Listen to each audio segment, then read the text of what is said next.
bringing stats like a kingpin. MMA knowledge, nieces, nephews all lean in, breaking down fights, calling stat daddy supreme. On just a tip show, he's cooking up a dream. Uncle Weezy, he the man, dropping fight facts, got it all on hand. He the stat attack grand, MMA guru, more than just a fan. Wanna know the numbers? Weezy got them cataloged, from the fighters reach down to how many times they dog. Just a tip living, breaking it down slick, hit you with the knowledge, won't miss a single trick. Uncle Weezy, he the man, dropping fight facts, got it all on hand. He the stat attack grand, MMA guru, more than just a fan. Balls deep predictions, he be making those calls, getting in the details, opponents feeling small. From jabs to takedowns, got the whole fight ID. Uncle Weezy spitting truth, no lie, keep it G. Blow the horn, blow the horn. Stat Daddy Weezy not showing no scorn. Fight Night Kingdom, he wearing the crown. Break it down for the peeps, never looking like a clown.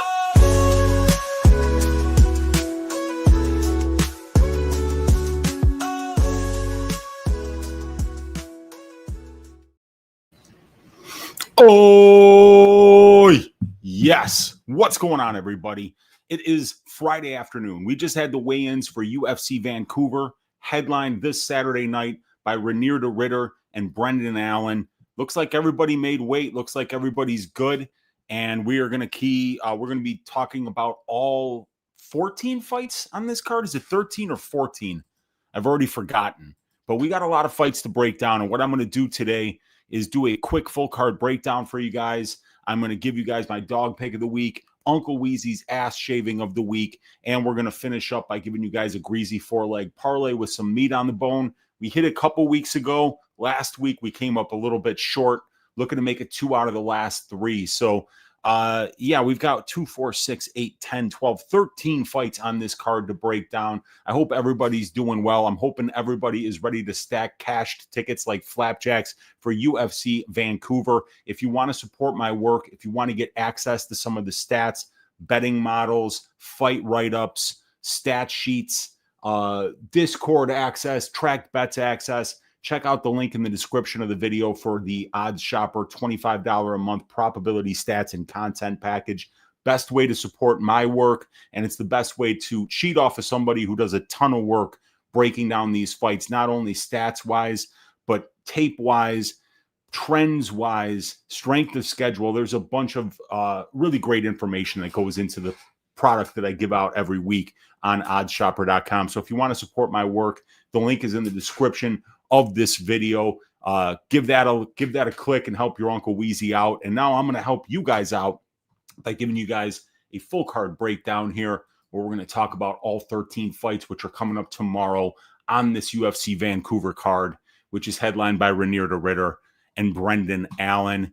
And let's see here. Let's go to my picks. And let's start talking about the first fight of the night, which is going to be Melissa Croden versus Tainara Lisboa. We got Croden, slight favorite here after opening up around plus 130, plus 140-ish. A lot of money has come in on her. I'm picking her to win this fight. There's a couple of reasons why. I like her clinch work. Her striking is pretty good. Her ground and pound is excellent when she gets into top position, and I don't like what Tainara offers off of her back. In addition, prior to Tainara Lisboa's last fight, she was on almost I would say like a 20 to 21 month layoff because of knee reconstruction surgery. It was not a tendon, it was cartilage. And cartilage injuries are very, very difficult to rehab from, and they can potentially be career ending. You'd much rather tear like your ACL or your MCL than have some kind of a serious cartilage issue in your knee, because it's very difficult to regrow that cartilage. The stem cell, abilities to be able to do that right now are not very good and not very reliable. The surgical methods are not very reliable. So the version of Lisboa that we saw before the knee surgery was better than the one that we saw after knee surgery in the Luana Santos fight, where she just had nothing to offer. So because of the recent momentum, because of the knee surgery, I'm willing to pick Croden, who is a UFC debutante, who hasn't fought in 1 year, and who doesn't have great UFC level wins on her resume. So, I don't think that you want to go out there, even though I do think Melissa should win this fight, and the knee injury for Lisboa is a big part of why I think she's going to win. But she's also got, a pretty decent skill set that looks to be UFC ready. We just don't know if she's going to be able to get UFC wins, and I don't even know if Tanara Lisboa is UFC level at this point. Her striking is, but the ground game might leave a lot to be desired. So we're going to find out, but I'm going with Melissa Croden to win the first fight of the night by decision. The next fight that we're going to talk about, really fun fight here between Azamat Bakoyev and Yusri Belguri. Bakoyev sitting around a minus 300 favorite, I believe, right now. Belguri probably around plus 250. Fight doesn't go to decision, sitting around minus 225 for this fight. So this is a high-level fight, you guys. I don't know why this is so low on the card. I feel like this should be much higher up the card, but, neither one of these guys has a ton of UFC experience as of yet.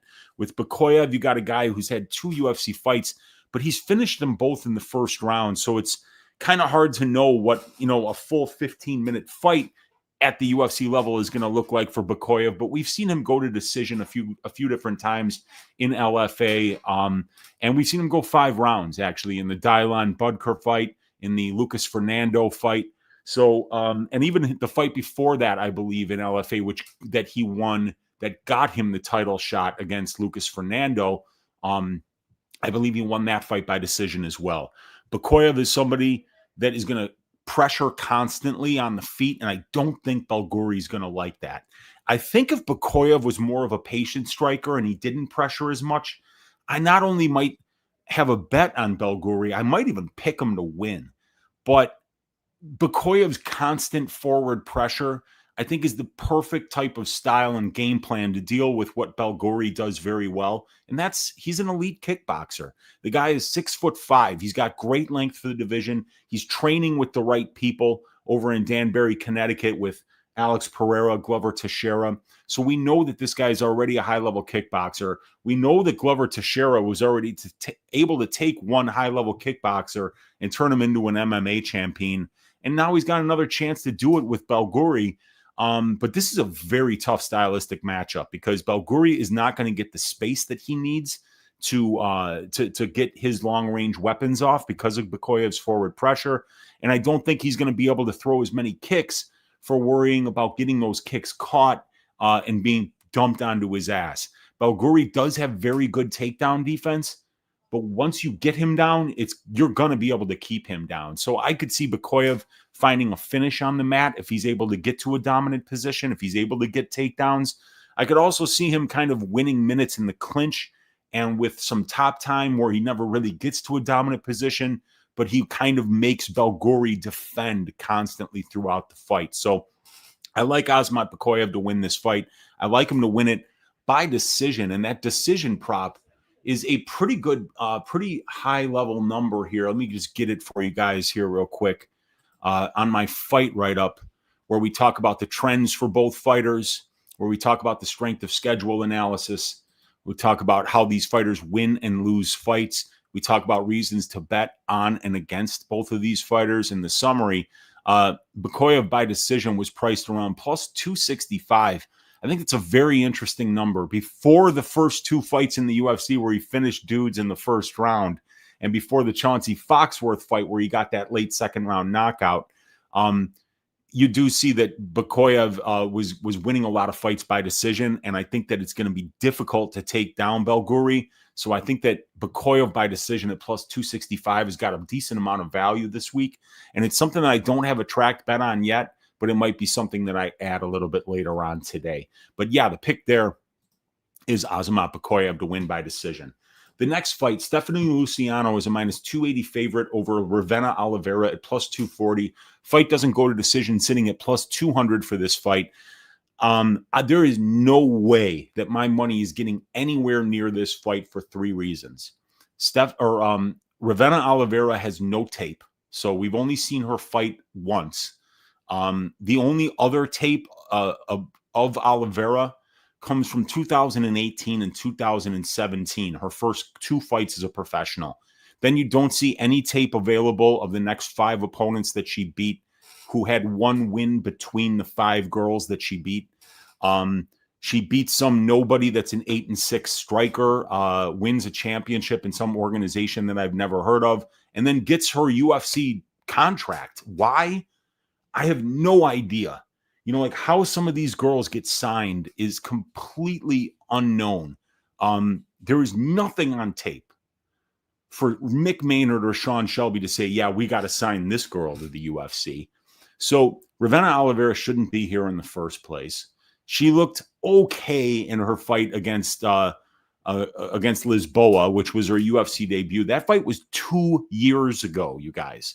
Since then, that fight that she took at 135 pounds, Ravenna Oliveira has torn her ACL, so she's coming back from knee reconstruction surgery. She's on a 2-year layoff. There's no available tape of her fighting anybody with a pulse after the year 2018, except for the Tanara Lisboa fight. And now she's making the cut from 135 all the way down to 115.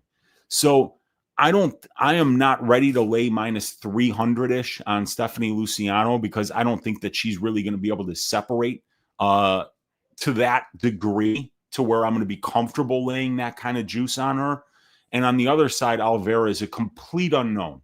There's no predictive value in anything that we have available to us as to how this young lady is going to perform tomorrow. So my money is going nowhere near this fight. I'm going with the most likely outcome here, which would be a Stephanie Luciano decision, because almost 70% of UFC strawweight fights see the scorecard. So I'm picking the young lady who's been a lot more active. She's got a lot more experience as of late. She's fought the better brand of competition, and she has the better win. So it makes sense to pick Luciano. But Ravenna Oliveira could have made big improvements in the time away. We don't know. She might be a lot more powerful at 115 than she was at 135. There's a lot of unknowns with this fight, and I'm fine staying just completely away from it. Next fight, Prepelec Dober.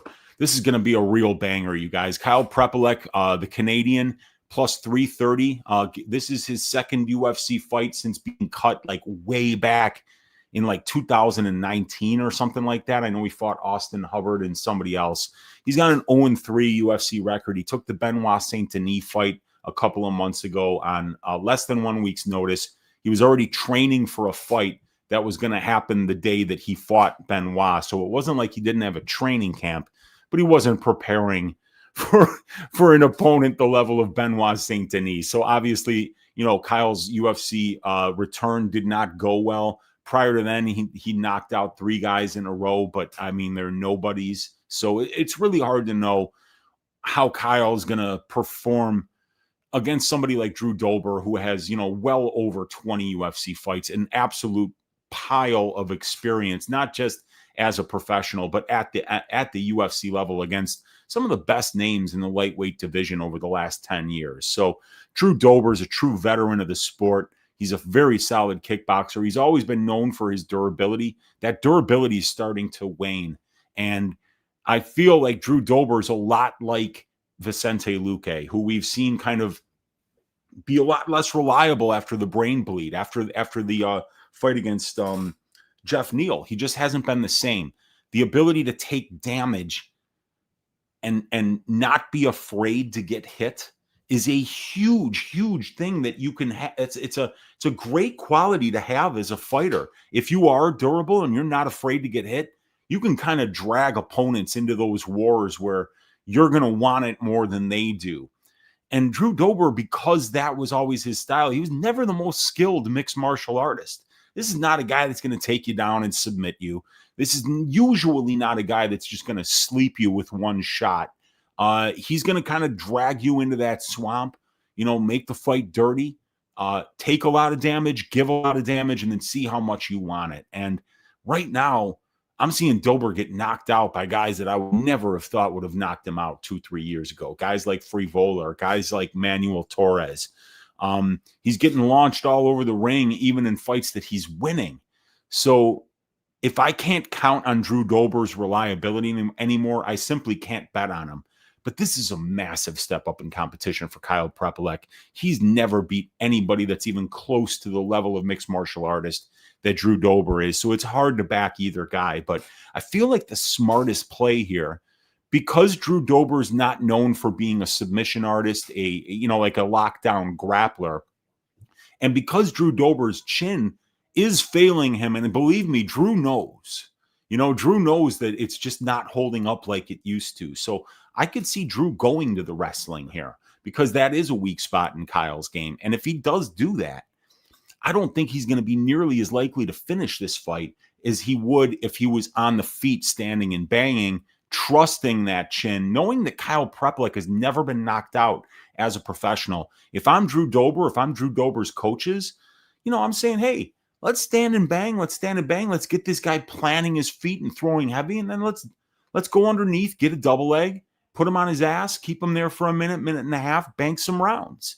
Let's protect our chin. Let's mix in the grappling here a little bit because it's not what Kyle does well. So I feel like Drew should win this fight, but I don't think he's going to finish Kyle. I mean, I don't think he's going to submit him.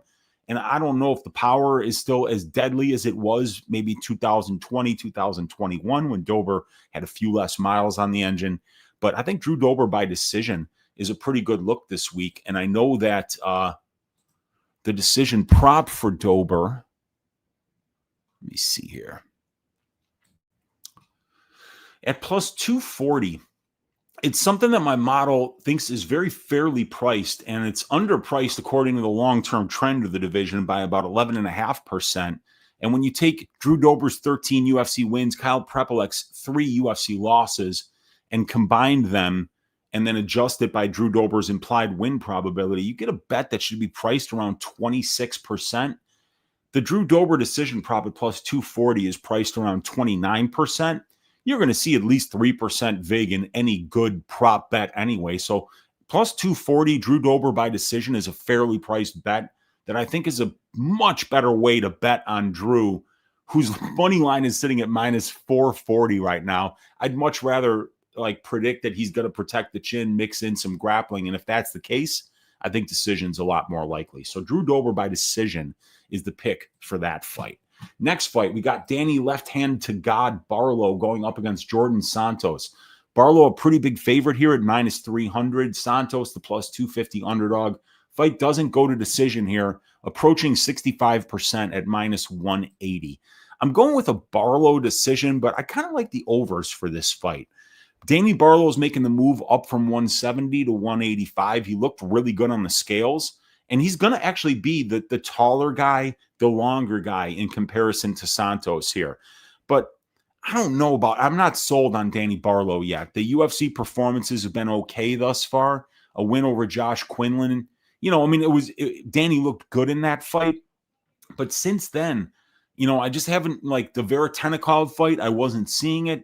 Even the Patterson fight, he landed that left hand a couple of times against the guy who was known to be a little bit chinny prior to that, and Sam ate him like it was nothing.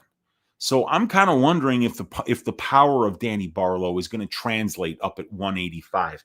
If it doesn't, Jordan Santos is a guy that's going to be pressuring, going to kind of be throwing a bunch of weapons, moving forward, mixing in some clinching, mixing in some takedown attempts.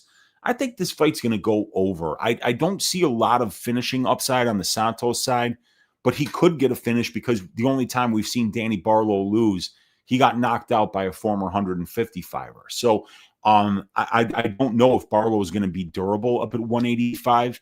Of course, this guy's athleticism is going to translate. His speed is going to translate even better up a weight class than it was at 170.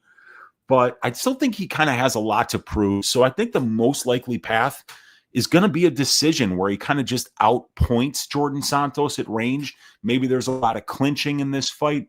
Maybe Jordan's for takedowns, and maybe he's getting a couple, but he's not really doing anything with the top time. I could see this being a greasy fight where there is a lot of clinching, where there is kind of a lot of back and forth, and you're kind of boy, I don't envy the judges here.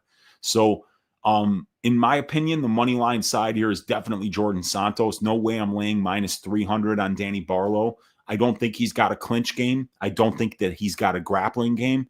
His durability is a little bit in question after that last fight. And the diversity of weapons, I don't really think is there. So Jordan Santos, I think, might have more paths to victory in this fight. I think maybe he can win minutes in the clinch. I think potentially he can out wrestle Danny Barlow. And Jordan's been training at American Top Team full time, you guys. He's getting that South Florida sun. There's a lot of vitamin D there. That'll help your performance. You're getting that South Florida water, which oftentimes has steroids in it. Okay? That you want to do, you're going to get bigger, you're going to get stronger, you're going to have more endurance, you're going to have more testosterone. So there's a lot of things here that I feel like Jordan Santos at plus 250 is definitely the money line side here. I don't want to lay minus 300 on Barlow, but I don't know if I want to get the Santos either because he doesn't look like he has a high ceiling. You know, it doesn't look like we're just waiting for Jordan Santos to break out, and when he does, he's going to be a killer. I kind of think he's a generalist who's going to be good everywhere, where he's going to need to be able to find weaknesses in his opponent's skill set to be able to exploit in order to win minutes and bank rounds at this level. And I kind of think that Danny Barlow might have some of those weaknesses. So it's a very interesting fight. I'm picking Danny Barlow by decision, but I think that the Jordan Santos moneyline side, a Jordan Santos by decision bet, sitting at around plus 650, I think. Yeah, Jordan Santos by decision is plus 650, and my model really likes Danny Barlow by decision at plus 260.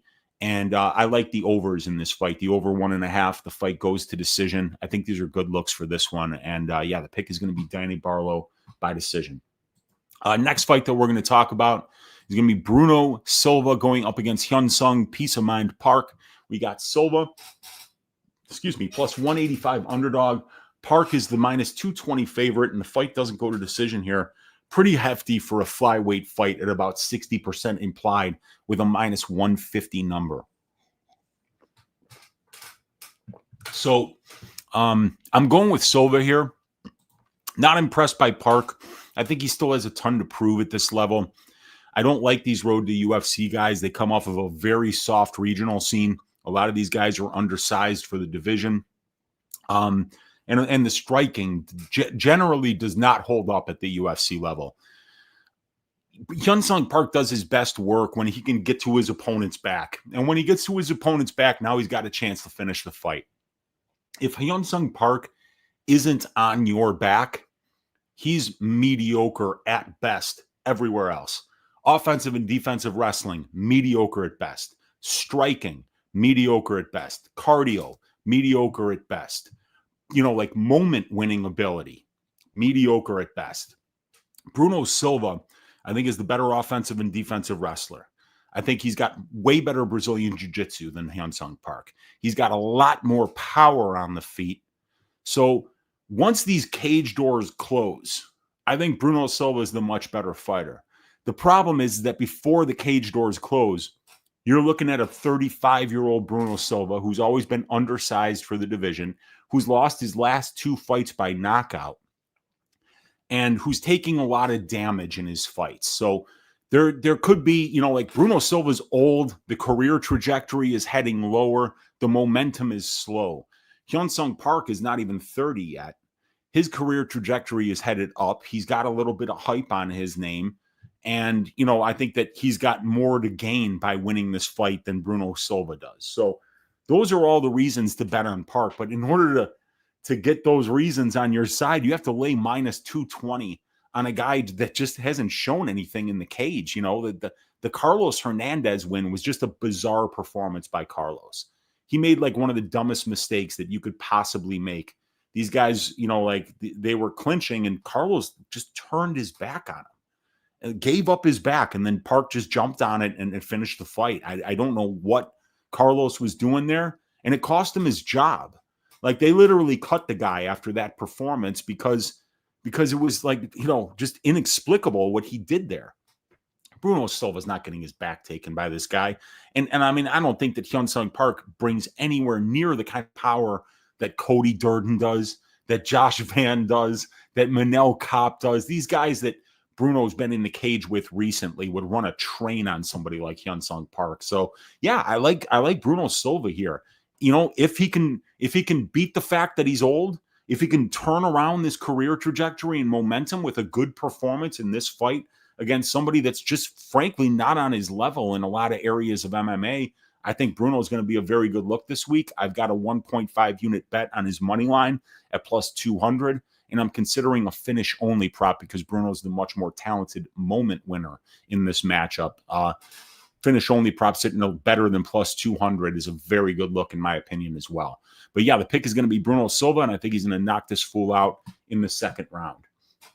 Next fight, Charles Jourdain versus Davy Grant. We got Charles being around a minus 170 favorite. We got Davy about plus 145 on the comeback, and the fight doesn't go to decision here, sitting at plus money. I like the overs here. I think that these guys are both extremely durable fighters, and I like the over 1.5. I like the over 2.5 here. And I think that these guys are very well matched. I don't see either one really grappling a whole lot offensively here. And I think it's going to come down to just a dick swinging contest in the center of the cage. And I think that it's going to be very difficult to figure out who won this fight after 3 rounds. I see it going the full 3. I see Jourdain getting the decision because for some reason the judges seem to hate Davy Grant. They robbed him out of the fucking Daniel Marcos fight. That was a straight up robbery. The Yanez fight was close. That could have went either way. The judges went with Yanez, who was more the A side at that time, the younger fighter, a guy that the UFC was clearly trying to build. I mean, I don't know why. I don't know why they thought he would be a big superstar, but they did their best to protect him from grapplers and give him pure strikers. And he still kind of just wasn't able to climb the ladder because he just wasn't good enough. And Jourdain is a lot more dangerous now. He's moved down from 145, where he had something like 13 UFC fights at 145 pounds, and he made the move down to 135. He got a second round submission against Victor Hendry in his 135 debut, and now he's getting a tough opponent in Davy Grant here. Davy, was never active. He only fought once a year. And now he's making a turnaround in less than 3 months for this fight. So, I mean, that does worry me a little bit for Davy because he's not used to fighting. He's used to fighting once a year. And right now, the pace that he's on with these last 2 fights is that he's going to fight about 4 times a year. And at 39 years of age, I don't think that's the right time to start cranking up the activity, but that's what he's doing. Same thing with Ayman Zahabi that we're going to talk about later. So, going with Jourdain by decision because both of these guys are very durable. Davy Grant's been submitted a number of times, but he's a very good grappler, and he knows how dangerous Jourdain's guillotine is. So I think that these guys are going to stand. They're going to swing. I don't think Charles is really going to wrestle offensively all that much, and I see this one coming down to a decision where the hometown Canadian gets the edge on the scorecards against the guy that keeps things close generally. So Jourdain by decision is the pick there. This fight here, Kyle Nelson versus Freevola, pretty damn close to a pick'em. Freevola, just a slight favorite here. Fight doesn't go to decision, juiced up at about 67% implied here at minus 210. So I'm not going to get my money anywhere near this fight. I'm picking Freevola. I think that he should win. I don't like the fact that Kyle Nelson is moving back up to 155. I don't like the fact that there seem to be kind of whispers that this might be near the end for Kyle, that he's got a full-time job, that he doesn't really need to do this anymore. And the fact that he's taking the fight up at 155, leads me to believe that, because there's 2 fights that you take, whenever you sign on at the UFC level. The first fight is the weight cut, because that's horrible. A lot of people don't realize what it's like to cut weight. If you've ever been in a wrestling room, you know what it's like to cut weight. If you've ever fought, if you've ever been a mixed martial artist, doing judo, doing karate, any combat sport, you need to weigh in and you need to cut weight if you want to perform at a really high level. So I think the first thing that you see when guys are like, what, I don't want to do this anymore, but I'm not exactly going to walk away from a paycheck, is they'll take fights up a weight class because they don't feel like making a weight cut anymore. And that's one of the things we're seeing Nelson do here is he's moving up to 155. Kyle Nelson's on a 1+ year layoff. Matt Freevola's on a 1+ year layoff. It looks like Kyle might have 1 foot out the door. And Matt Freevola's chin is in serious question. This guy's been knocked out a few different times in his career, and by guys that you wouldn't necessarily expect would absolutely sleep him. Fares Ziam, for one. Marco Polo Reyes for another. Terrence McKinney touched him once and it was over, less than 10 seconds. So I don't want to get my money anywhere near this fight. And I could see it playing out in a multitude of ways. I could see Frivola protecting his chin, going to the wrestling and winning a decision. I could see Frivola getting a submission on the ground if he gets to a dominant position. I could see Frivola knocking out Kyle Nelson if Frivola decides, you know what, I want to make this a dick swinging contest and I want to knock this fool out because he's got a ton of power in his own right. And then I could see Kyle Nelson, touching Frivola once and hurting him, and then potentially having some success in the clinch, maybe winning a decision, maybe winning by knockout.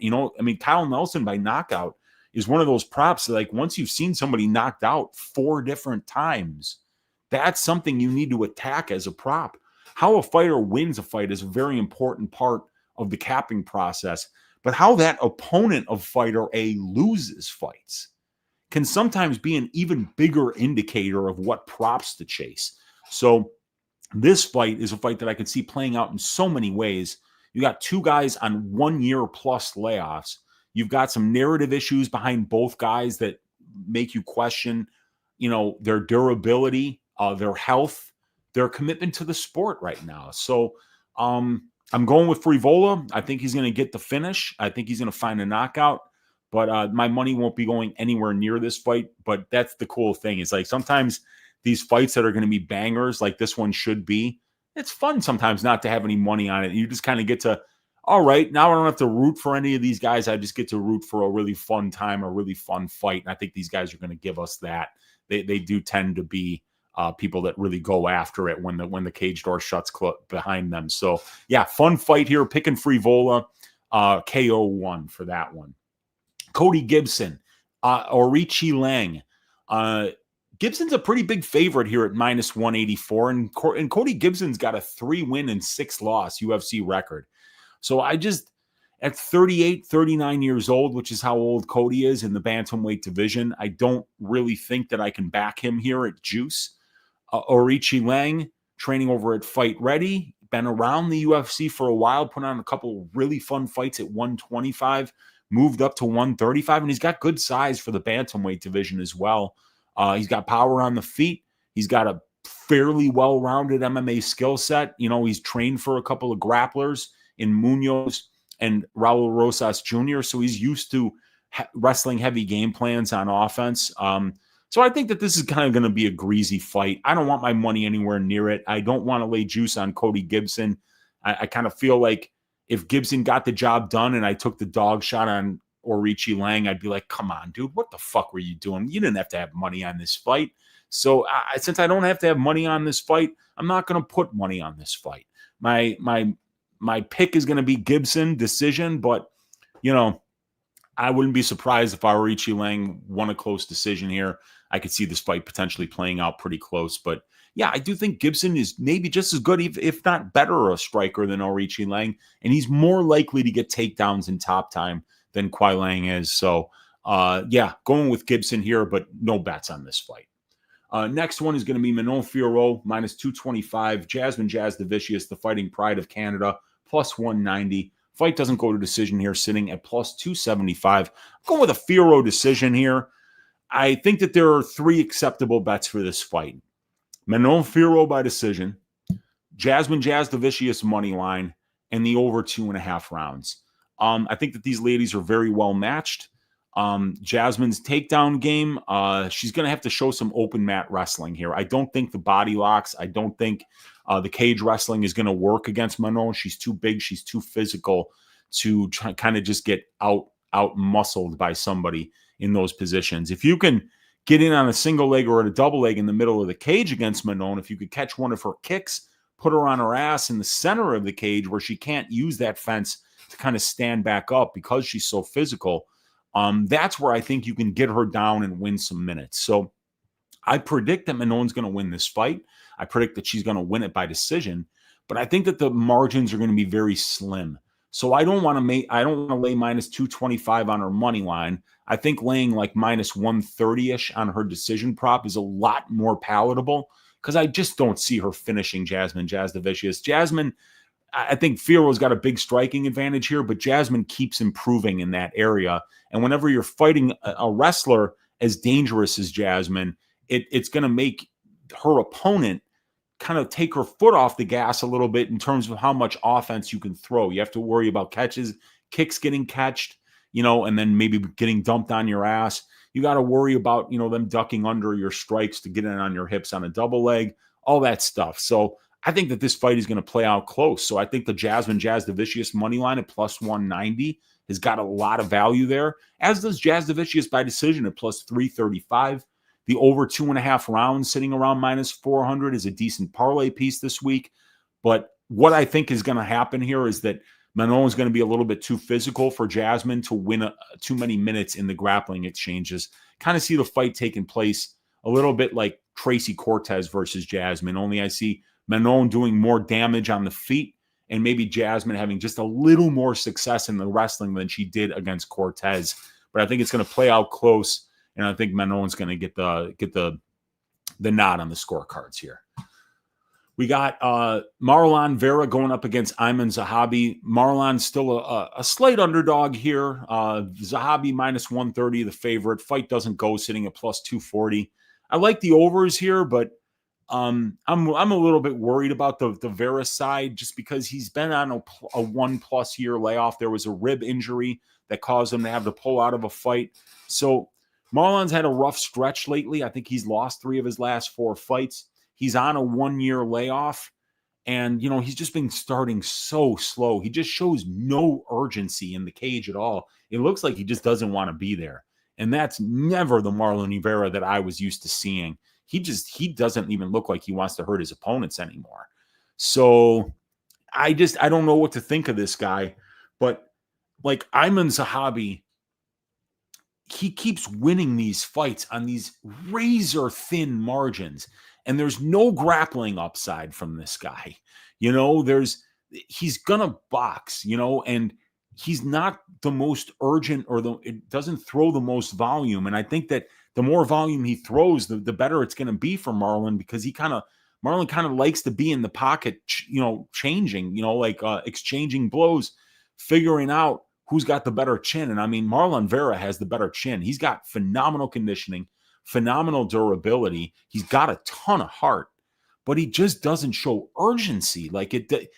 I think if he fought with a different style, he could be so much better, but he does tend to be, kind of like a technical brawler. He's willing to wait to get some reads and find out what strikes he wants to throw and wait to win those moments that could potentially bank him around or finish the fight.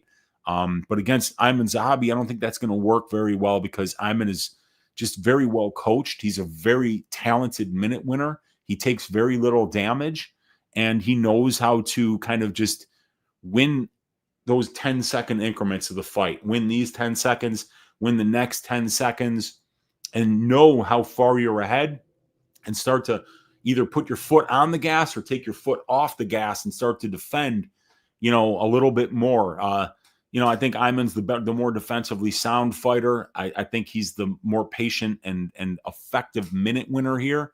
And this fight is in Canada, and it's really hard to win decisions in Canada. So I kind of feel like Marlon Vera, once again, is the side in terms of the money line. I'd rather get plus money, because I think that this fight's going to play out very close to 50-50. Marlon Vera's finish only prop is sitting at minus 250, so the market agrees that Marlon's got way more finishing upside than Vera. So if you say that he's got that finishing upside, if you're saying that Marlon Vera is the younger fighter, which he is, if you're saying that Marlon Vera has a significant strength of schedule advantage here, which he does, and I also believe Marlon Vera to be the better minute and moment winner in the grappling exchanges this fight. We don't really see him go to it, but it could potentially be there for him. So when the scorecards are read, I feel like Zahabi's going to be the one getting the nod, because I do see the fight playing out close, so I'm picking him. But as a gambler, I think Marlon Vera's money line at plus 115 makes a lot more sense than Zahabi's money line at minus 135, because I think almost all of Zahabi's win equity is by decision here. So things could get a little bit greasy. But I'm picking Zahabi by decision, but the Marlon Vera money line, I think, would be my favorite bet for this fight. And I also think this one's going to go over, but the market's kind of onto it. I think an over is like minus 350, but I still think it goes over here. So Zahabi decision going to be the pick there. Co-main event of the evening, Kevin Holland at plus 100, Mike Malott at minus 120. Fight doesn't go to decision at minus 210. I'm going with Mike Malott to win this one by decision, but I could see this fight going in a number of different ways. I think that the line is pretty good where it's at. I think there are ways that Kevin Holland could look minus 250 here. And I also think that Mike Malott could look minus 250 here if Kevin Holland kind of comes in like he does so often, just looking like he's showing up for a paycheck. So we're going to find out. But Kevin was the first one of the scales here. I liked that today. And, Mike is somebody that I wonder if he really has that dog in him like Kevin does. Kevin's the more durable fighter. He's got a lot more experience. He's been the far more active fighter. Much taller, much longer. And probably the better minute winner at distance striking range, maybe. But like Mike Malott is so defensively sound wherever the fight goes. He's such a technically sound boxer and grappler, Brazilian Jiu-Jitsu black belt. He's got plus offensive and defensive wrestling, in my opinion. His guillotine is nasty. He's finished with the arm triangle from top position. And we've seen Kevin Holland submitted on a number of different occasions in the UFC. Kevin's a very durable fighter with a very good chin. But when you can get him to the mat and really wear on him, that's when you can find submissions or at least bank rounds with top time ground and pound and takedowns. But I think Mike here is going to try to win a lot of minutes on the mat, because Kevin's got shit takedown defense, because Mike's a Brazilian Jiu-Jitsu black belt and should be able to stay safe from the submission attempts of Kevin. I could see Mike kind of slowing down the pace while this is at distance striking range, winning the minutes, timing a couple of takedowns, banking some rounds, winning this fight by decision. I've got a 3/4 of a unit bet on Mike Malott to win by decision at plus 410 on BetRivers Sportsbook, and the pick is Mike Malott to win by decision. And then we've got the main event of the evening, Rainier de Ritter, the minus 205 favorite, Brendan Allen, the plus 175 underdog. The fight doesn't go to decision here, sitting at minus 260 for this fight. So, yeah, great main event. Rainier de Ritter was originally scheduled to fight Anthony Fluffy Hernandez. Hernandez got hurt. Brendan Allen steps in on a little bit less than 1 month's notice here. Brendan has switched camps from Kill Cliff FC up to Chicago, Illinois to VFS. We've got Rainier de Ritter, who is now training at Kill Cliff FC with a fellow Dutchman in Henry Hooft.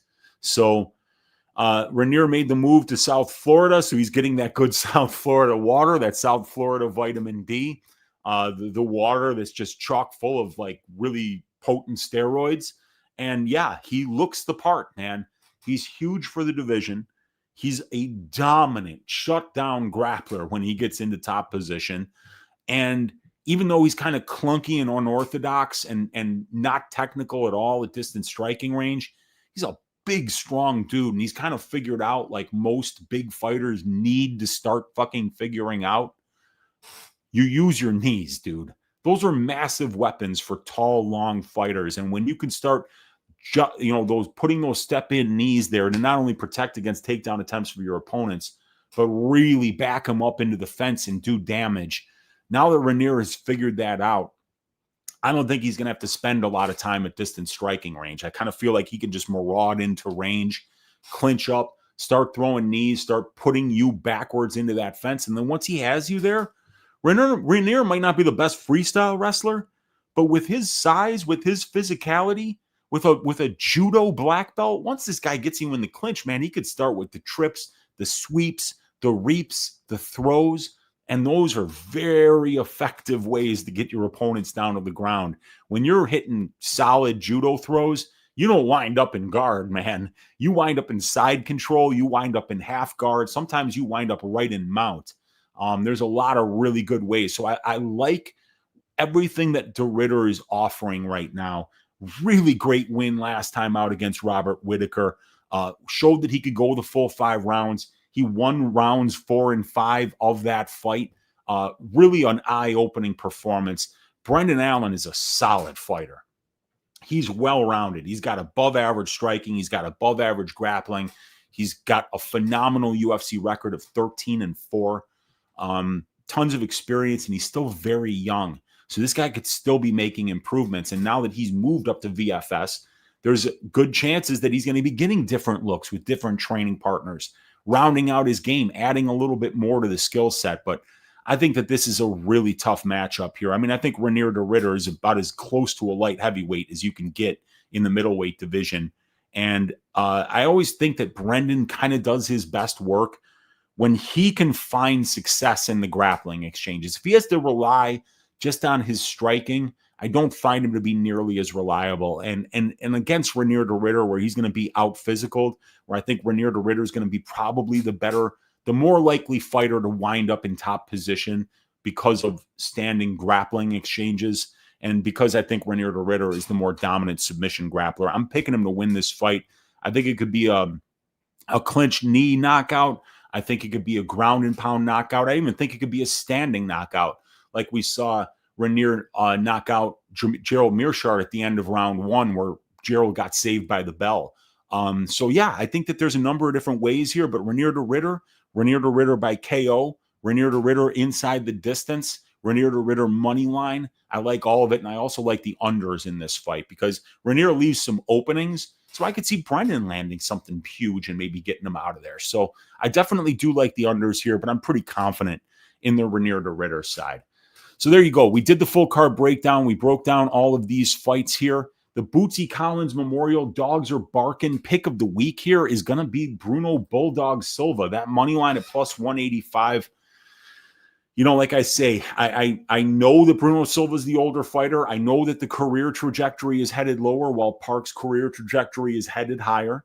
I know that Bruno Silva's been knocked out in 2 straight fights and has taken a lot of damage in his last 3 fights. But I just don't see anything on the Park side that leads me to believe this guy's ever going to be a top 15 UFC flyweight. I think he's extremely overrated by the market. I felt like Tatsuro Taira should have been something like minus 1,000 against him, and the market for some reason made Taira minus 300. I max bet Taira last time out because the first thought that came to mind when I saw money coming in on Park was, holy shit, the market is way too high on Peace of Mind Park, man. And they're way too high. And I saw it in the last fight, and now I'm seeing this line here, and I'm like, holy shit, they didn't learn their lesson.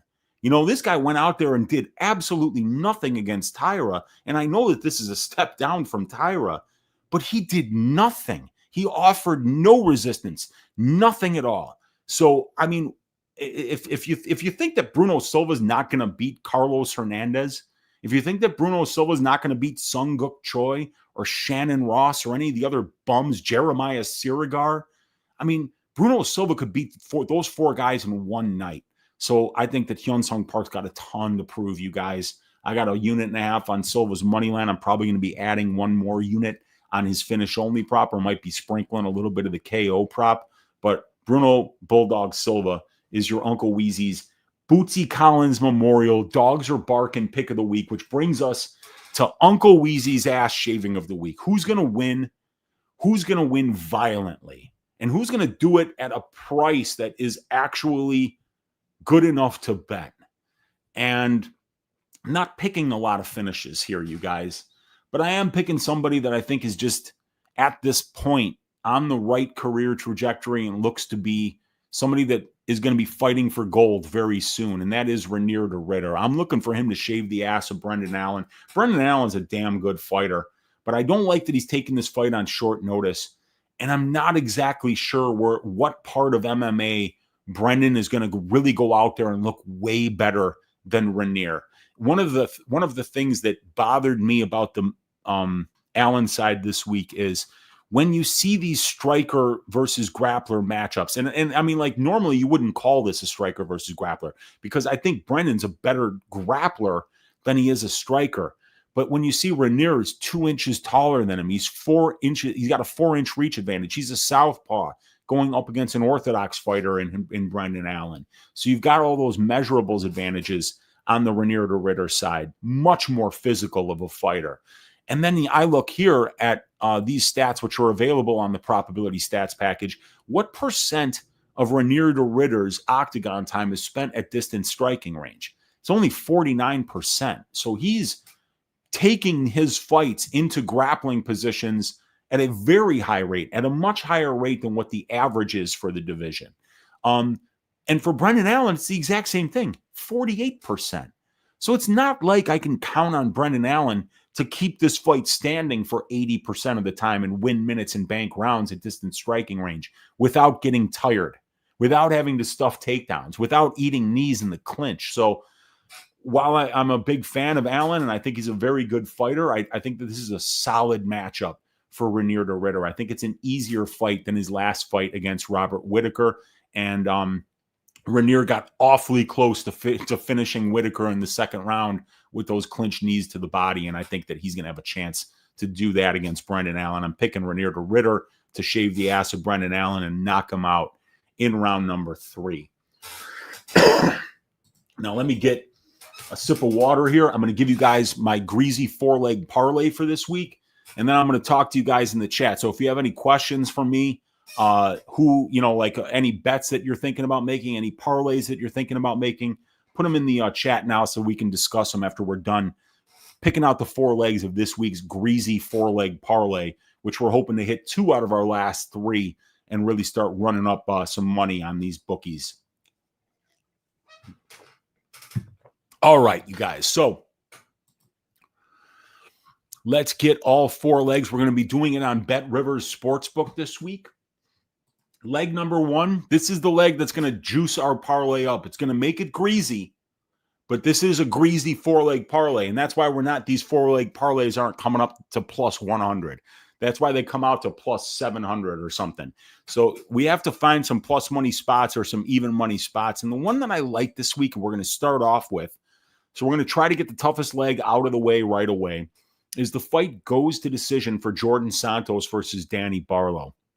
First of all, at this level for these guys, we've seen a lot of these guys' fights go to decision, The fight goes here is a trifecta bet on my template, but it's a small sample size, so that's not why I'm making the bet. But you could see that we're getting a break at 40% at plus 150. It's cheaper than the long-term trend for the division, and it's a little bit cheaper than what we've seen 2 of these guys' 4 fights at the UFC level actually see the scorecards. So, and I don't think Jordan Santos has big knockout power at this level.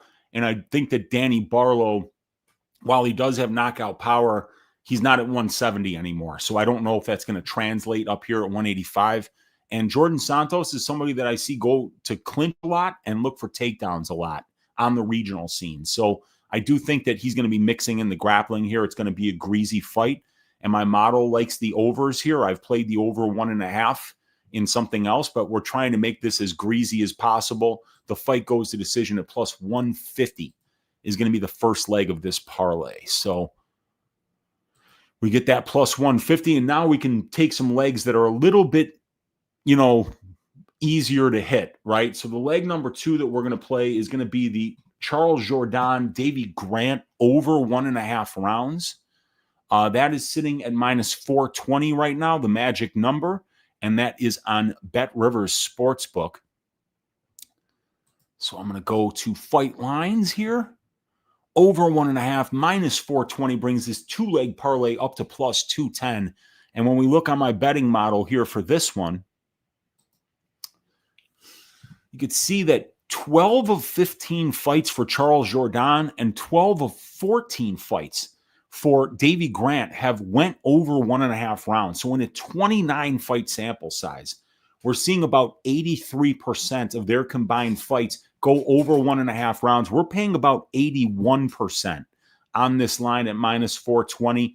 So not only is the market telling us that this thing probably does go over 80% of the time, but my model is telling us that this should probably even be priced closer to minus 500.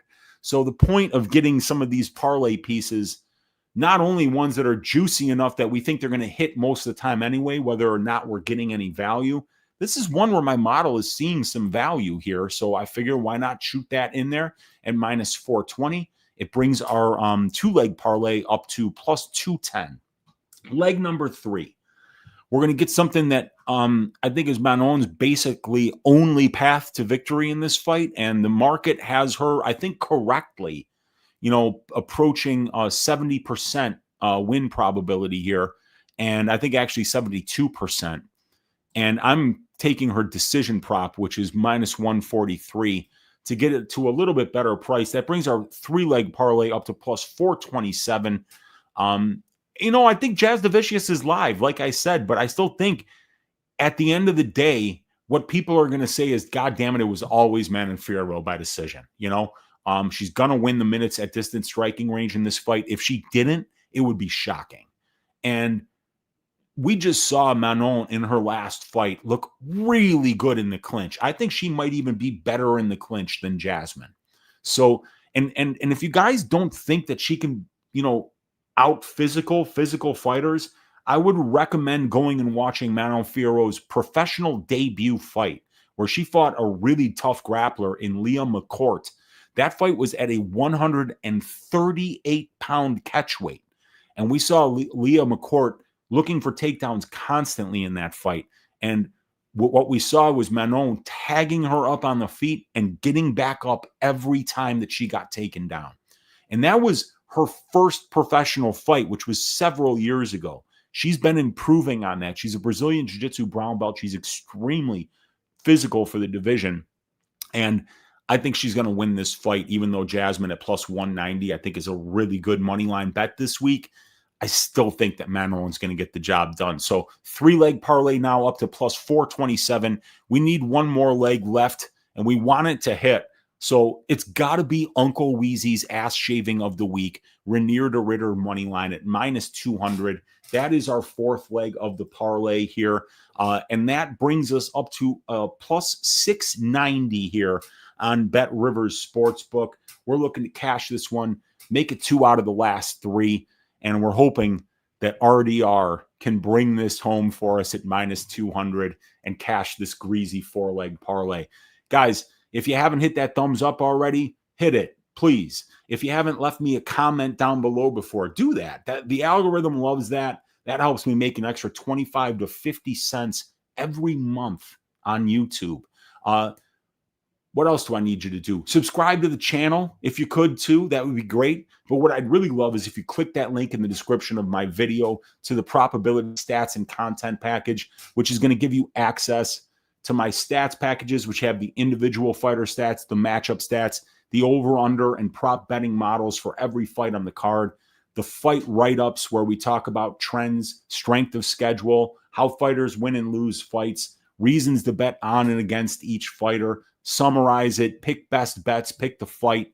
If you want access to my Discord where we talk fights, if you want access to all my tracked bets, and you want access to the 4+ hours of subscriber-only content that you get on YouTube when you join that package.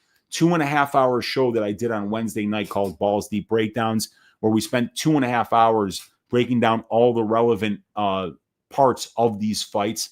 And then on every Thursday afternoon, we do a prop betting show where we use some of those prop betting models that you saw in today's show. We talk about our stylistic reads for the fights and try to identify where the market is underpricing certain bets so that we can get some plus EV spots and be plus EV bettors over the long term. So please check out the link in the description of that video. Consider supporting your Uncle Weezy. And what's going on with you guys in the chat here, huh? Let's see who's here and who's hanging out with their Uncle Weezy today. Mushroom is in the room, always sneak watching at work. What is up, dude? Good to see you in here. He's saying smash the like. We got JWB saying I'll be working through parts of your show, but I hope to at least catch some of it. I hope you do, brother, and I hope all is well. We got Kong's Clips in the room saying let's go. Kong's smash play of the week is the Jasmine Jazz Davicius money line at plus 200. I like it, man. Like I say, I got Manon Fiorot by decision in my 4-leg parlay, but at plus 200, the Jasmine Jazz Davicius money line is also a good look, in my opinion. We got Azuro saying, let's go. What's up, man? We got Bruno Rodriguez saying Park and Bakoya have good parlay. I don't think so, man. I'm not a believer in Hyun-Sung Park at all. I think the Bakoyev wins. I would rather parlay like something like the fight doesn't go to decision for Kyle Nelson versus Frivola and throw that in there with Bakoyev. And I think that'll give you a similar price. And I just think something's probably a lot more likely to hit. Azuro saying that he likes RDR this week, just like I do. Mini Moo in the room saying, let's go Weezy from Rochester, New York. Rochester, stand up. Good to see you hanging out in here. And we got Brandon saying, Bruno, Park scares me. Yeah, me too, man. Me too.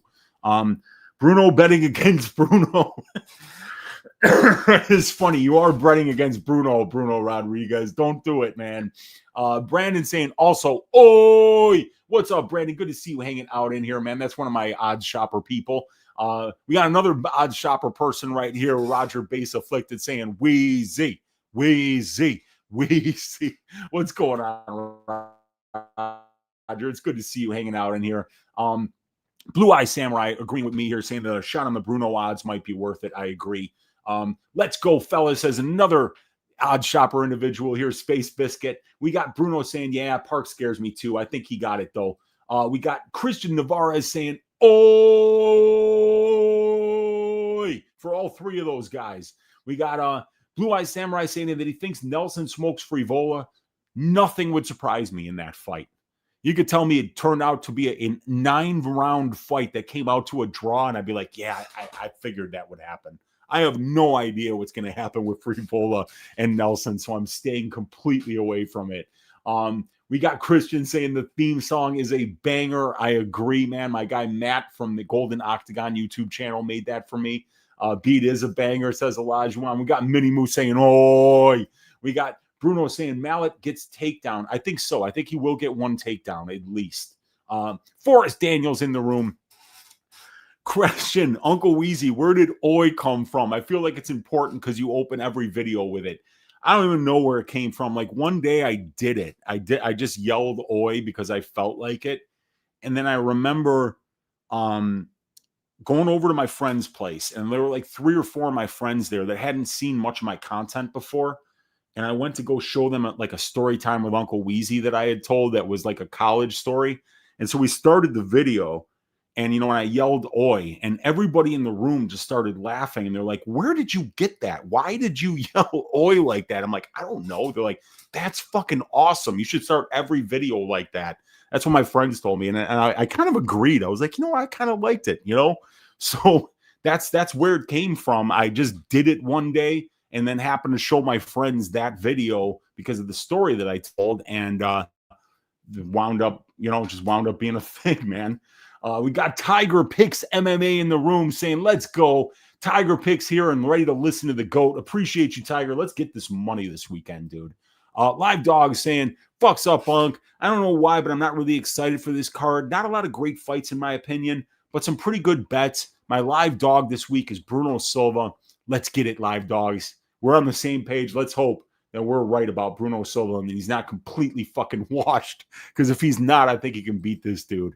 We got Dixon in the room saying, Profit.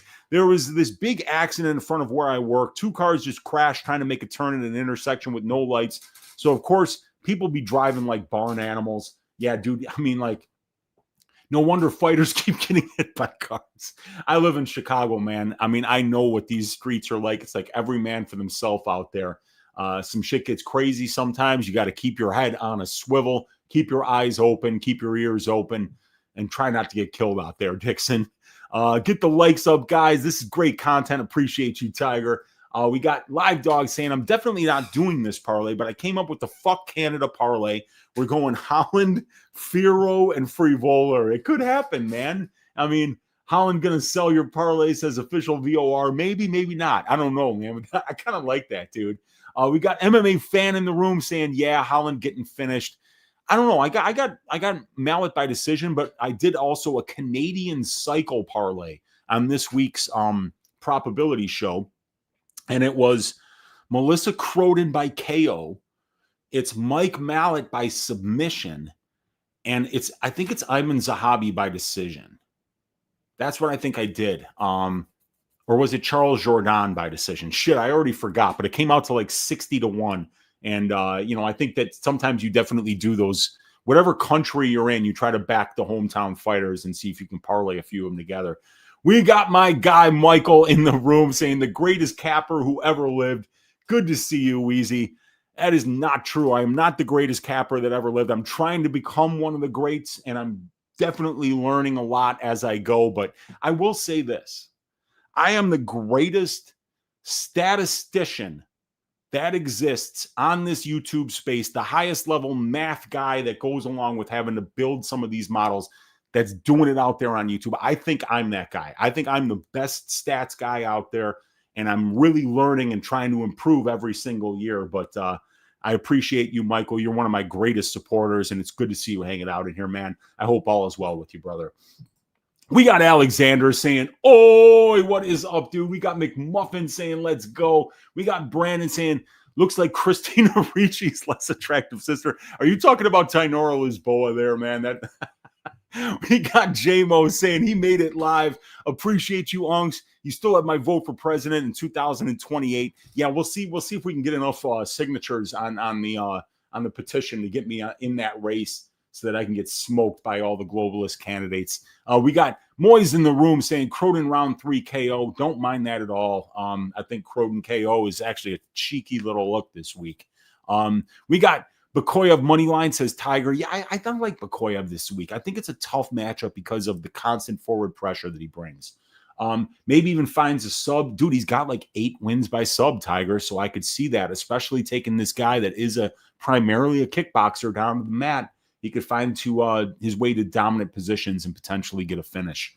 I got Bakoyev sub at insane odds. I don't mind it, Blue Eye Samurai. We got the MMA Husky Hustler in the room saying "oi" and saying "aroo" because that's how Huskies talk. And my dog Bootsy used to do the howling whenever the ambulances would drive by. I've got a couple of good videos of that from back in the day, walking the streets of Chicago, watching Bootsy throw back his head and just howl as the ambulances came down. Dick's Insider saying, "Prophet, I'm already madly in love with Melissa Croton. Incredibly excited to see her feet up close in the octagon. So if you happen to see our boy Tim Troiano, please tell him that we're going to need extra lotion. Dude, I'll message Tim. He's in my Discord, man. One of the greats out there. Love the Lambo Plays podcast. Love my guys, Tim Troiano and Narco Cop. One of the best shows in the business, man. And I'll let him know, dude. It's going to be a fun fight for sure. We got Helder in the room all the way from Brazil saying, "Hey, Weezy, which Brazilian is the most handsome in this card and who will win in a fashion way? Thanks and good luck on your bets." So the most handsome fighter that is Brazilian on this card. So we got no Brazilians in the main event. We got no Brazilians in the women's fight that's on the main card. No Brazilians, no Brazilians, no Brazilians, no Brazilians, no Brazilians. No Brazilians. Bruno Silva, probably not the most handsome. Jordan Santos, he's got a face like a foot. Ravena Oliveira, Stephanie Luciano, Tanara Lisboa. Those are our choices. So who's the most handsome? Ravena Oliveira, handsome. Stephanie Luciano, a little bit more pretty than handsome. Jordan Santos? No. Bruno Silva? No. Tanara Lisboa? You know what? It's going to be Bruno Silva, dude. He might be short, but he's got a very masculine vibe about him. And I think it's his Sherdog picture. Let me see this. Maybe it's the Tapology picture. Maybe it's the Sherdog picture. Where is it? So let's do fight card. Bruno Silva. All right, so that's not the pick. But if we go to Sherdog, that's the pick. So that it's got to be Bruno Silva. Look at that pick, man. Look at those glasses. You know, the pose. Got the good abs, but it's mostly the glasses there. I got to go with Bruno Bulldog Silva as the most handsome Brazilian on this card, Helder. That's a great fucking question, by the way. We got Michael saying, Weezy for president in 2028. I vote for him. Well, I think I got 2 votes now, man. I think I got Michael's vote, and I think I got who else? Somebody else said that they're voting for me. I forget who. Damn it. I missed it. But somebody said that they're voting for me. So we got 2 votes, man. I think we just need a few more and we're good. Because of the apathy in this country, I don't think anyone shows up to vote anymore. We got Moyes saying Oliveira split decision. That was probably a huge number there.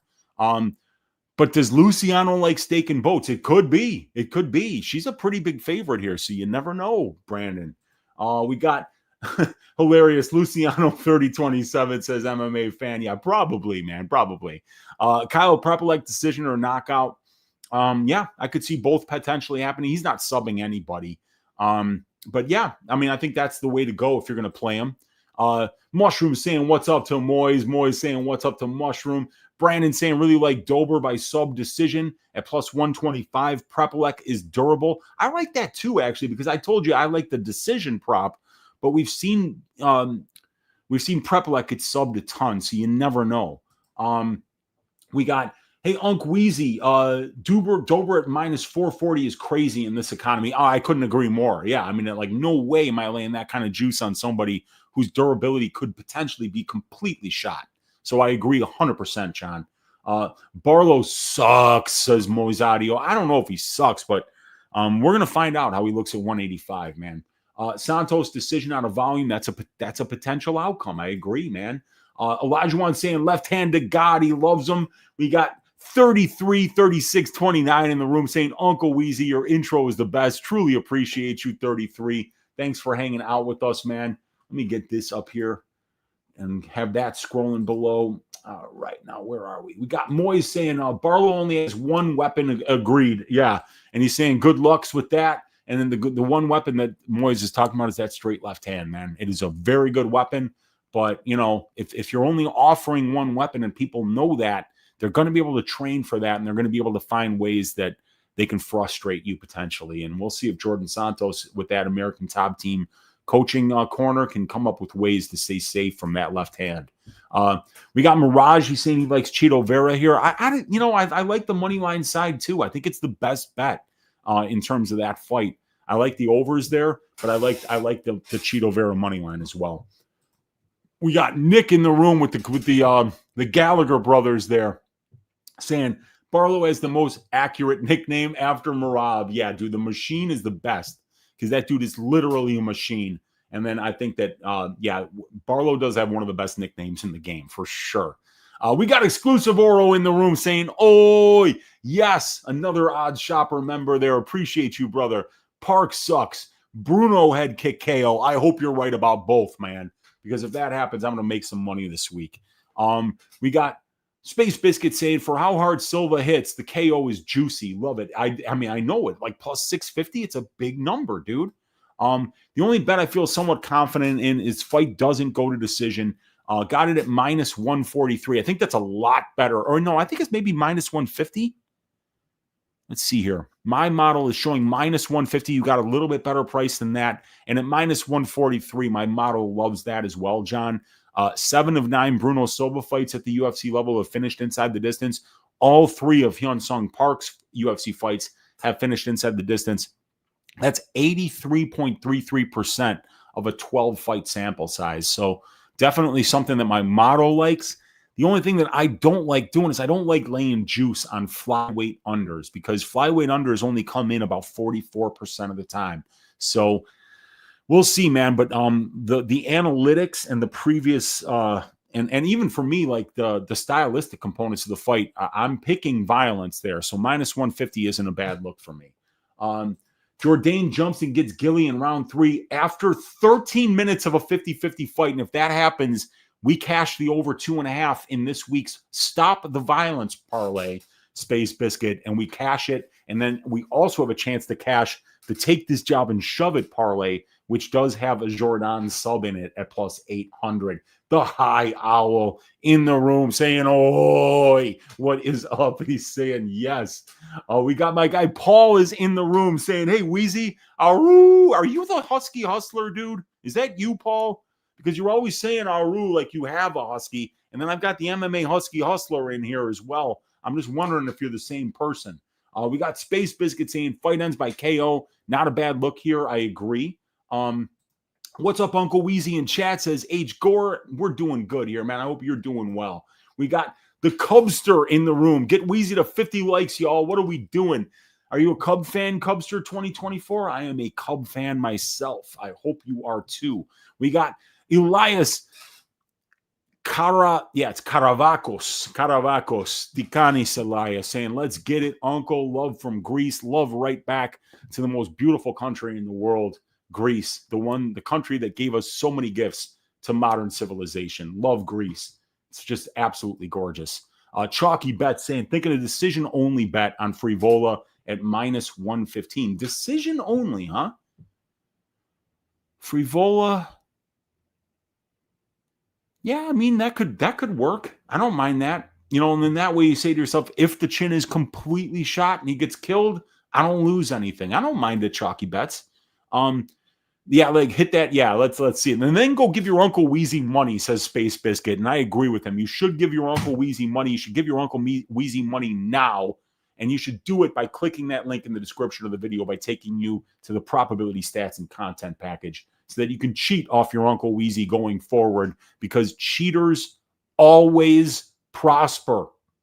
All you have to do is watch the UFC to know that, you guys. Live Dog saying Cody is older and kind of mid-level, but he's kind of big and a good grappler.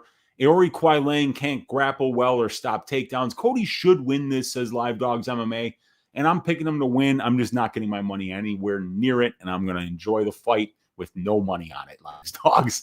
And now Vero likes to trip balls more than win rounds. Yeah, dude, I hear he's doing a ton of mushrooms, which I don't think is a bad thing, but if you're a professional athlete, it might not be the best thing, I mean, if you're fucking shrooming balls, you're not out there running, you're not out there practicing, and then you're kind of thinking of some weird ass shit. Maybe you start writing poetry.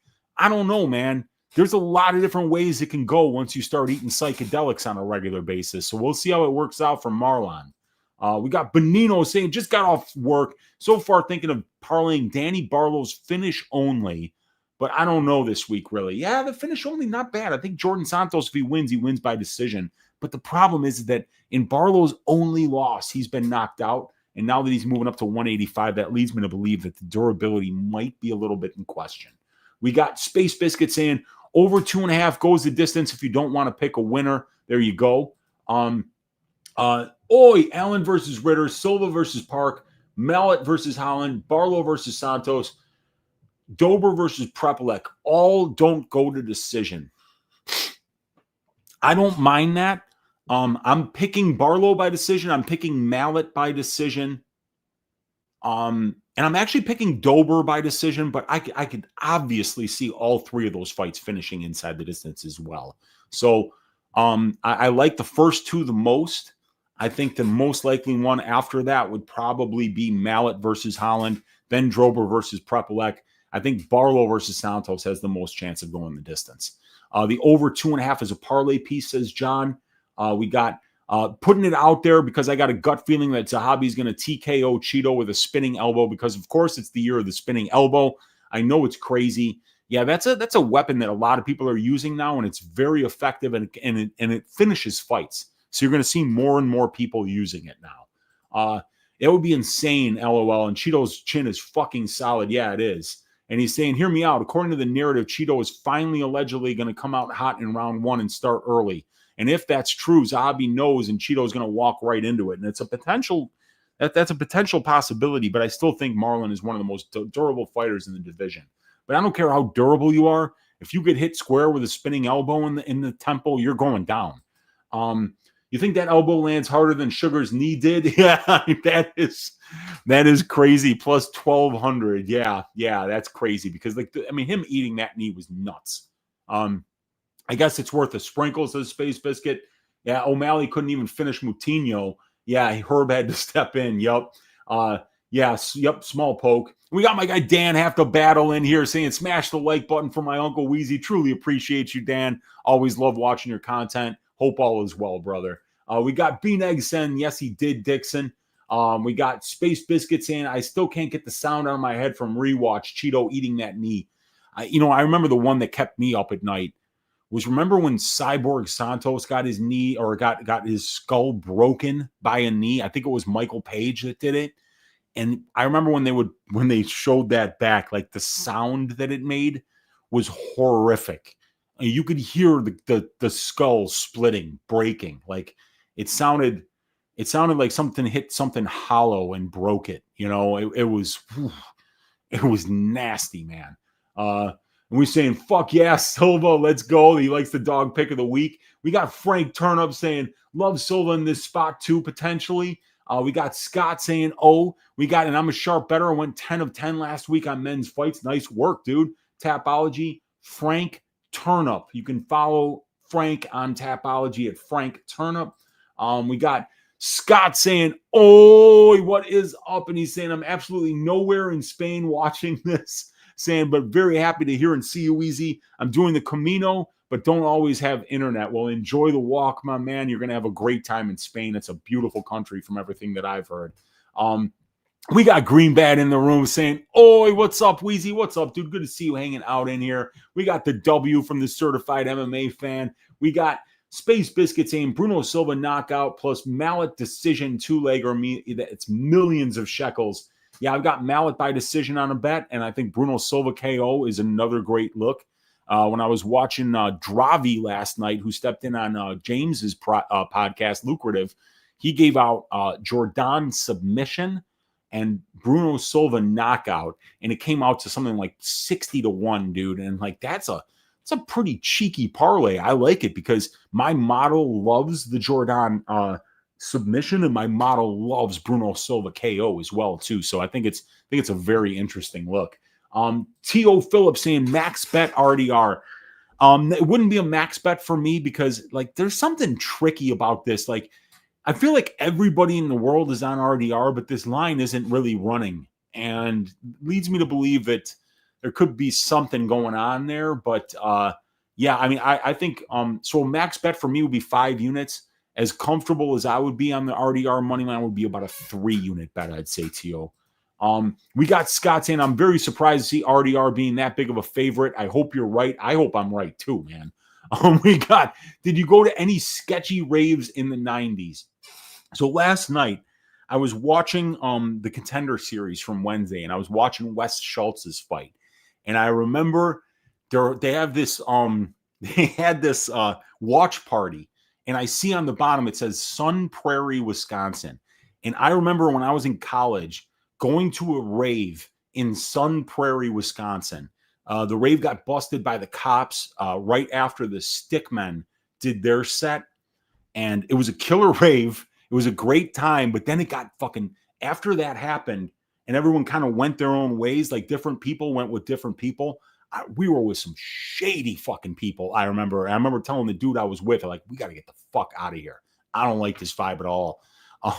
So I just remember seeing Sun Prairie, Wisconsin, and thinking like that was the rave that I went to that had, the Stickmen, and there were a couple other DJs, and it was a good time. It was a really good time, and but that's that was the one I remember. There was one that on DeKalb's campus at Northern Illinois. Went to a couple in the city. Had some fun times for sure. Now it's getting a takedown. I like the parlay of that takedown and the Bakoyev money line. I agree. I think that's pretty good. We got Jeff saying Firo round 3 TKO, not crazy. If Jasmine grapples heavy the first 2 rounds, she will be tired. It could potentially happen. We got Beanegg saying, Weezy, who do you pick, Jazz or Manon? And did you pick a stoppage? I picked Manon by decision. I'm definitely picking that fight to go to decision. I like the over as a parlay piece. Manon by decision is his pick, says Space Biscuit. Manon not finishing Jazz, I agree. Let's get Greasy, says Olajuwon. Let's do it. We got Slood saying, how have your bets been going recently? Dude, I'm on a horrible losing streak. I started off the year up like 30 units, and I've given it all back. So like a massive losing streak over the last like 13 weeks where I've only had like 3 winners. So the bets have been going horribly. Back down to support now on the chart, hoping to bounce back. but definitely looking to kind of change my methodology over here and the way I go about things, trying to take a little bit more time in my decision-making process, but they haven't been going well, Slood. We got Aubrey saying, oh, hoy, hoy, love you, man. Good to see you hanging out in here. We got Frank saying that he likes Jordan by sub. It's a great number, plus 800. We got Flyer. Yeah, plus 800. It's a flyer. You don't put like 3 units on that, you know. We got Frank saying we saw Blackshear control Davey. I think Jordan could finish that same position. Potentially, yeah, but Blackshear's a really good finisher on the mat. So, I mean, I don't know if Jordan's that good of a finisher, but when he gets that guillotine locked in, it's nighty-night for a lot of people. So we'll see how it goes. We got Mancom 231 saying, let's get this money, let's get it. We got Sasan Kyle saying, Uncle, if the RDR who fought GM3 shows up, Allen is KOing that goofball. People are overlooking Allen. I think they are overlooking Allen, and the line's not moving that much. So I also do think that, don't forget that, while Mearshart was landing some decent shots on the feet, that RDR knocked him out at the end of round 1. And that's something that people just seem to forget. Like, that fight was over after round 1. If there's 3 more seconds in that round, the fight stopped. It's over, and RDR gets a first-round knockout. So while I agree that RDR did not look good in the first half of that fight, eventually he got to the point where he was like, I can finish this guy on the ground, and that's exactly what he did. Yeah, you're talking about a 19-fight UFC veteran there in Mearshart. So, yeah, I get what you're saying, though, man. I get what you're saying. That was not the best look for RDR. We got Yitro in the room saying, none of the fighters in this card are in my investable universe, but props are interesting this week. Thanks, Weez. Thanks for stopping by, Yitro. Appreciate you, man. We got Grease. Oi, oi, says Mike the Menace. What's up, dude? We got Booty Bandit in the room saying, what's good? I hit that Pereira, Yuri, and Marab parlay at plus 509. Never doubt the booty. Let's make some money this weekend. I got DeRitter, Mallet, fellow Canadian, and Zahabi. There you go, man. I like it. I think all of those fighters win. I'm picking them all to win, and I hope you hit another plus 500 parlay this week, Booty Bandit. You think Dober has a hard time with Prepelec? I really don't know, dude. I really don't know. I know that minus 500 is fucking crazy, though. I just think that Drew's got a lot of miles on the engine, man, and he's taken a lot of damage. And when you get to that point of your career where it starts to head down, where you're old, where you've got a lot of miles on the engine, where you've taken a lot of damage, and you start to show those initial signs of things going south, things starting to go tits up, that's kind of when, you start betting against those fighters. So like Drew Dober at this price is a complete stay away from me. Eggs and bacon, biscuits with sausage gravy on top. Ooh wee. Mallet, Ritter, Parlay says certified MMA fan. I like it, man. Let's go. We got SK saying you like Davey Grant, boss. I don't mind it as a money line play. I think he's going to keep this fight very close, but Davey's gotten screwed on decisions before. Kind of got screwed in the Yanez fight, a little bit maybe. Really got screwed in the Marcos fight. So him fighting in Canada, where the judges are notoriously pro-Canada, I think he might be a value loser this week. Like, you're going to get him at plus 150, which means you're getting him at a 40% implied probability. He probably fights to somewhere between 45 and 55% with Jordan, and he gets the loss. You made a good bet because you got a guy at 40% implied who fought to a 50-50 decision, but then the judges fucked you. That's kind of what I'm feeling like that could be the Davey Grant side this week. We got Booty Bandit saying Booty is back. Oh, yeah, we got that one. There you go. Beat Fanatic saying, Weezy, did you hear about the new Big L album coming out with new projects from Mobb Deep, De La Soul, Nas, and DJ Premier coming out? Feel like I stepped into a time machine. So Big L is dead. One of the De La Soul guys is dead. Is it Maceo that died, or was it Trugoy? I forget. Nas's Illmatic is one of my favorite albums of all time. DJ Premier, one of the great producers of the hip-hop generation that I grew up in. DJ Premier linked up with Guru. and they were Gangstar and they were phenomenal. I mean, I'm gonna have to check it out because I loved Big L. He had some great fucking tracks, great rhymes, but he did get a hot lead facelift at some point and died. So yeah, some of these people have passed away, but that's a very interesting album. I'll check that one out. We got Scott saying, I find myself always just betting the narrative for these fights. There's always a general consensus, and the actual outcome is typically less than half. Something unexpected always happens every week, and I agree with you, Scott. It sure does. I keep finding those unexpected spots and losing money on them, and it's very frustrating. My guy, the bookie man in here saying, I like your read on Bruno. Appreciate you, my man. We got, as a Greek guy, do you like that Stavros comedian, Stavros Halkias? Yes. I've never seen Stavros' stand-up, but I loved him on Tires. Tires is such a fucking good show on Netflix. It's Shane Gillis, and that's a hilarious show, and I love Stavros' character on Tires, but I've never seen Stavros' stand-up. I'm sure it's really good.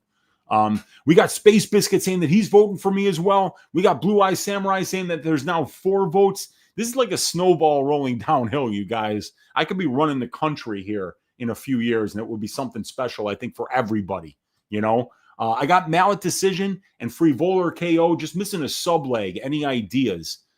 Yeah, Jordan sub. It's a great number. It's Guzzy. Like if he latches onto that guillotine, we got Jordan with 3 wins by sub at the UFC level. We got David Grant with 3 losses by sub at the UFC level. So I think that would be the sub leg that I would play. You need to apply that betting model to NFL. Well, I'm never going to do that just because I only want to cap one sport. I think that's the way to be the best at it is to not spread yourself too thin. But I've got some friends that have built some models for NFL betting, and they've helped kind of like team up with me to build some data sets to look at some of the stuff that I have, but we don't have access to a lot of the things that they need to build a proper time series model. But yeah, man, I think that there's some really interesting mathematical ways that you can apply models to any particular sport in the betting space. We got MDG saying Uncle Weezy, he's the man. We got MDG 892 saying, oh, what is up, dude? Space Biscuit saying, guys, 50% discount on the content package is the best bet on the card. Truly appreciate you, Space Biscuit. That's awesome, man. We got Nate Robinson. Then this week, I've noticed a lot of my planned bets are aligning with your reads. My confidence is strong now. I'm taking Cody Gibson plus 2+ takedowns at -105. Thoughts on that? I don't mind that. Let me look here. So it's Cody Gibson. So if I were to share my screen with you and get this off the screen, you could see that Cody Gibson is averaging 2.1 takedowns per 15 minutes, and Auricia Lang is allowing 2.6 takedowns per 15 minutes. So when you like kind of weigh that based on the available information in terms of minutes, you're getting kind of like a target of somewhere around 2.3 takedowns completed for Cody Gibson. So to pay -105 seems about fair, and maybe even could be a little bit plus EV just based on prior data, not really based on any of the stylistic components of this fight. But I do think Cody Gibson is going to be grappling here. I do think he's going to be looking to get takedowns because that's a place where Auricia Lang has, given up about 29% control time to his opponents over a 87-minute sample size of UFC fights, which are 8 of them. So yeah, I think that it's not a bad look. That's something that the numbers actually like. Let's see here. We got Ben in the room saying, "Oi, Unc, what's your thought on the Morales video of him in a dress?" I couldn't believe that was him until I realized that the tattoos matched. And it was probably outside of his gym, where he was probably, like just maybe he lost a bet or something like that. But it was pretty funny. It was a pretty funny video to see, man. We got Aussie Battler in the room saying, "I'm back next week to spinning fat kick some Egyptian dork into the shadow realm. Let's go, Fat Barnett." Fat Barnett versus Hamdi Abdel Wahab, Abu Dhabi. Put it on your calendars, dude. Fat Barnett is fucking knocking this prick out. Put it on your calendars. Your Uncle Weezy told you today. It's the bet of the week. spinning fat kick is going to launch that dude into the fucking shadow realm. Let's go, Fat Barnett. Appreciate you for hanging out, Aussie. We got Shady, Ua, Beach Bum saying, Weezy, get him this weekend, brother. Let's go, Shady. Appreciate you, man. I hope all is well with you. We got, MVP caved his skull in. It was fucking brutal. That's for sure, man. It was a nasty one, dude. Nasty Bertrude saying that Juan Diaz spinning back elbow on Contender Series was sick. I got to go back and watch it. I watched the Wes Schultz fight. I got like halfway through the second fight, but I was exhausted. So I fell asleep through the rest of it until like the last fight where that one dude knocked out Freddie Vidal. I saw that one. So I got to check out the Juan Diaz win and the 2 wins before that as well. The only fight that's ever kept me up at night was Tony versus Gaethje. Yeah, that was nasty, dude. Gaethje just absolutely killed him. And eventually there was the mercy stoppage.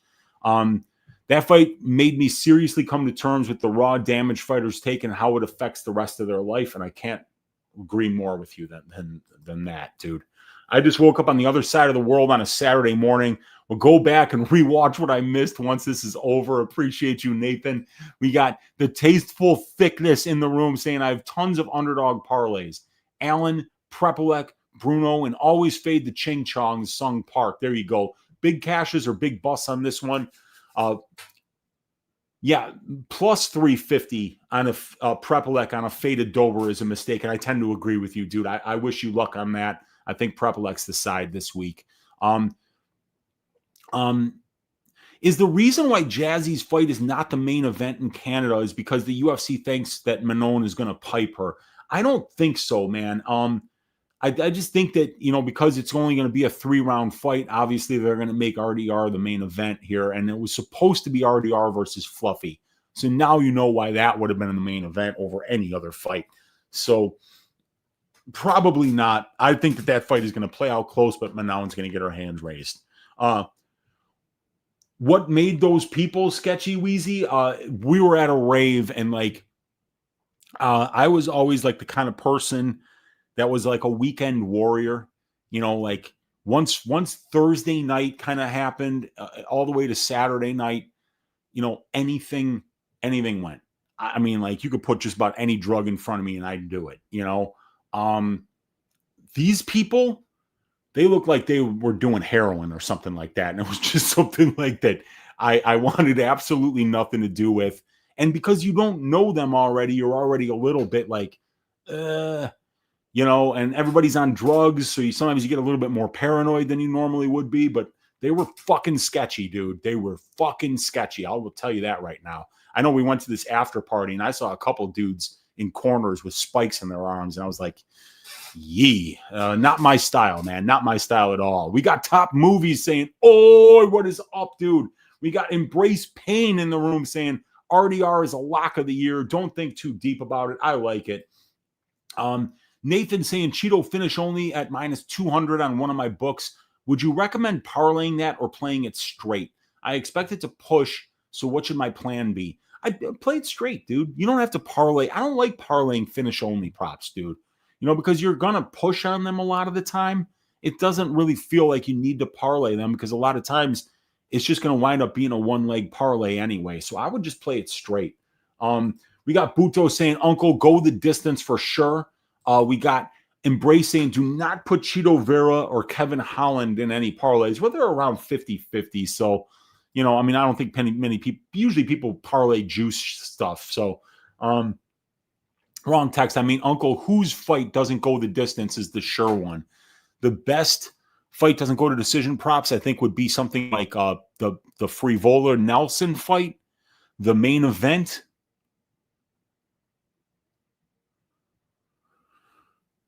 And probably, I'm picking Bakoyev by decision, which is weird, because that one is juiced to go to the scorecards or to finish inside the distance. Yeah, I'd probably say it would be the main event. There's a lot of different ways it can go once you start eating psychedelics on a regular basis. Instant classic Weezy line, says Chinchak. There is. It's just life, like you start tripping balls on a regular basis, you might start believing in some shit that most people are going to be like, dude, what the fuck is wrong with this guy? So, yeah, man. We got AWMD saying, you're the champion, Unc. Appreciate you, man. You're the champion. We're all champions, and I appreciate each and every one of you that's hanging out live on this Friday afternoon with me. Hit that thumbs up. Hit that subscribe. Leave me a comment. And think about going to that 50% off link in the description of the video for the probability stats and content package. We got Roydy Abdelwahab. Yeah, he got busted for the roids, that's for sure. We got Aubrey Travis saying Fat Barnett's in the room. We got Boss Tang in the room with the W. Thanks again, Uncle. Nice weekend. Be safe. You too, my man. We got Heron. Yeah, Heron. Yeah, man. It's nasty stuff, dude. Prep-elect finish only has been looking at me all week, but I feel like it's a classic. Don't fade with a bad fighter type situation. Yeah, I'm staying away from that fight, Nathan. I'm just going to stay away, enjoy the fight. But I do think Prep-elect's the side. We got Fight Talk Only in the room saying, what's up, T.O. Weezy? It's my birthday this Sunday. Can I get a happy birthday? Thanks for all you do. Happy birthday to my guy, Fight Talk Only. I hope all is well at home, brother. I know that you and your wife just had a kid, if I remember correctly. So hopefully everybody's happy, healthy, and a very happy birthday to you, brother. We got Iceland Farts. He made it just as I'm about to sign off, you guys. Thanks for coming by. Yeah, you guys. Hit that link in the description of the video if you want to support my work and get access to all my content that you don't see here on YouTube, all the stat sheets, all the fight write-ups, all the track bets, access to the Discord, access to balls deep breakdowns, access to probability. Check that out. Best way to support my work. If you don't have the money to do that, hit that thumbs up, hit that subscribe, leave me a comment down below, and do me a favor. Stack cashed tickets like flapjacks for UFC Vancouver. I hope all of you guys have a great time watching the fights. I hope all your bets cash, and we'll see you next week for UFC 321 coming from Abu Dhabi. I think we got a couple of title fights on this one, and it's going to be an absolute banger from top to bottom. So we'll see you next week. Talk about that phenomenal card, and God bless each and every one of you guys. Well, let's see here. We got Paul saying Valentini is a better wrestler than Jazzy, right? She's a very good wrestler, but I don't know if she's as big and physical as Jazz. I love Jasmine, but I don't think she's taking down Manon, and that means Jazzy will probably get lit up on the feet, right? Yes, and Manon is built like a barrel. She's huge. She's huge for the division, you guys. So, yeah, I agree, man. I think that it's going to be Manon by decision. I think she's going to beat her up on the feet, and I think she's going to stuff the takedowns and win some minutes in the clinch too. So, yeah, appreciate you guys. We'll see you next week for UFC 321. Have a great rest of your weekend, everybody. Take care.